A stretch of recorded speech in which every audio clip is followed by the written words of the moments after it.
القلب واللسان وسائر الأعمال وأشهد أن سيدنا ونبينا محمدا عبده ورسوله المفضل بكمال اللهم صل وسلم وبارك على سيدنا وحبيبنا وشفيعنا وقرة أعيننا محمد وعلى آله وأصحابه ومن تبعهم بالغدو والآصال أما بعد وقال المؤلف رحمه الله تعالى ونفعنا به وبعلومه في الدارين آمين إلى مقالة. Diceritakan dalam sebuah riwayat salah seorang sahabat Nabi Sallallahu Alaihi Wasallam yang bernama Sayyiduna Mu'adz bin Jabal pernah ikut sembahyang Isya berjamaah di belakang Rasulullah. Setelah selesai sembahyang Isya berjamaah bersama Nabi, Sayyiduna Mu'adz bin Jabal pun pulang ke tempat tinggalnya dan ia mengimami sembahyang Isya di tempat itu. Karena memang kondisi pada saat itu Sayyidina Mu'adz bin Jabal ini salah seorang sahabat Nabi yang hafalan Al-Qur'annya banyak dan beliau yang paling memahami tentang hukum halal dan haram. Sedangkan orang-orang di kampung mungkin pada waktu itu masih banyak dari kalangan orang-orang awam, sehingga mereka sembahyang Isya hendak berjamaah sembahyang Isya menunggu kepulangan atau datangnya Sayyidina Mu'adz bin Jabal. Waktu itu Sayyidina Mu'adz bin Jabal mengimami sembahyang Isya. Setelah Fatihah, setelah membaca surah Al-Fatihah pada rakaat pertama, Sayyidina Mu'adz bin Jabal ini membaca surah Al-Baqarah. Surah Al-Baqarah panjang banget, ya kanan dibaca penggalan aja beberapa ayat kita ini ada sesurah hati baca sedikit, mulai alif lam mim baca, sehingga ada sebagian jamaahnya makmumnya itu yang mufaraqah, artinya ada keimaman lagi luar sini menyarongan atau gimana ke dinding masjid kayak supaya serokan sebab bila jadi makmum aja lambat tutup. Singkat kisah, mufaraqahnya sebagian jamaah sembahyang Isya pada waktu diimami oleh Sayyidina Mu'adz bin Jabal itu, kata hawa positif, ada jamaah yang mufaraqah lalu mulai kaya sangit Sayyidina Mu'adz bin Jabal di sampan sidin nang mufaraqah itu munafik di sini. Yang disampai sininya kada terima, ada maunya menerima disampai di munafik, lalu dilaporkannya kepada Rasulullah. Artinya alasan kenapa jadi sebagian makmum ini mufaraqah. Ya Rasulullah, kami ini sepanjang hari pegawai di kebun, artinya temposer sepertenaga ibadah Allah puyuh, jadi malam itu jangan bawa supaya Isya itu lakas-lakas saja, yang penting kami anak istirahat. Amun dihantam suaranya bakal lucut lagi. Surah Al-Baqarah berapa juz? Ya, 3 juz. 3 juz ya Allah. Masya Allah, membiarkan kayak penampuan bisa terkawin sama Allah. Kita kan anu kadang-kadang anu pada tiap luar biasa.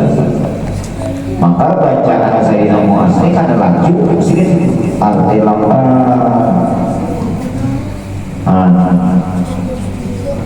Lalu dipanggil oleh Nabi SAW Sayyidina Mu'adz, ya Mu'adz, aturidu an takuna fatanan, kata Rasulullah. Wahai Mu'adz, apakah engkau ingin menjadi tukang pembuat fitnah? Waktu fitnah di situ menjadi sebab orang itu pada waktu itu sembahyang berjamaah gara-gara engkau puasa ya Rasulullah. Jangan sampai itu tidak apa-apa apabila engkau wahai Muaz dan Nabi jadi imam faqra maka bacalah disebutkan Nabi surah-surahnya seperti sabih ismaul a'la syamsi wal duhaha atau wal fajri dan seterusnya. Jamaah yang dimuliakan Allah, oleh karena itu para ulama ahli fikih menyatakan di dalam kitab-kitab fikih bahwa imam itu disunahkan meringankan bacaan berdasarkan ini Nabi Muhammad.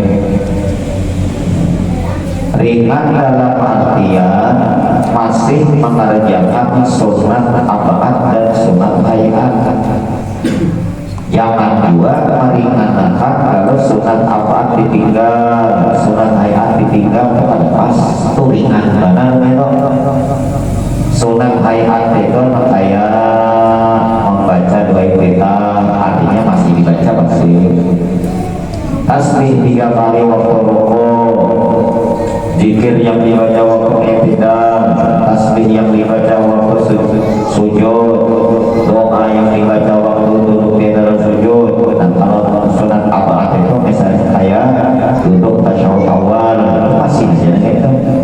Tapi ringankan artinya membaca surah-surah itu sadang-sadang aja. Jangan kepanjangan. Itu bila si imam, karena di belakang imam itu ya Rasulullah wa inna fihi ad-dha'ifa, karena di tengah-tengah mereka ada orang lemah. Nah, obat penjamah itu orang lemah orangnya. Wasaqim, ada orang garing, wadal hajat, dan orang yang memiliki hajat. Apalagi kayak masjid atau musola di pinggir jalan raya yang orang. Nah itu supaya diukur misalnya asar orang tempat sehingga menyempatkan yang ada urusan di perkosmetik pulau-pulaunya. Nah menyempatkannya maka kita hormati, kita perhatikan orang lain. Jangan pantang-pantang diri imam lalu sakahandak membaca ayat sehingga jamaahnya di belakang ini merasa keberatan. Nah ini jadi disunatkan bagi imam meringankan tapi tetap mengerjakan sunat hayat, sunat apa? Sayyidina Anas bin Malik yang pernah tinggal di rumah Rasulullah mulai umur 10 tahun, lawas sidin lebih 10 tahun sidin bergaul dengan Rasulullah. Sidin memadamkan sidin apa? Ma sholaitu ahadan qat, aku tidak pernah sembahyang ma sholaitu wara'a ahadin, aku tidak pernah sembahyang di belakang seseorang akhaffa, yang lebih ringan, wa akmala, dan lebih sempurna daripada sembahyangnya Rasulullah. Jadi Rasulullah itu saya Anas sembahyang sedikit ringan tapi sempurna. Karena pernah aku sendiri sembahyang di belakang orang yang lebih ringan, yang lebih sempurna daripada Rasulullah SAW. Nah ini peringatan bagi kita dan khususnya jadi imam. Gitu. Dalam satu riwayat di dalam kitab Bulughul Maram ada salah seorang sahabat yang bernama Sulaiman ibnu Yasar meriwayatkan ada seseorang yang ia menjadi imam, kana fulanun yusalli bin nas fatawala ulayaini bil dhuhri wa yukhaffifa bil asr. Jadi seorang fulan ini dia jadi imam 2 rakaat pertama panjang, 2 rakaat setelahnya handal. Nah, kalau kita mengikuti Rasulullah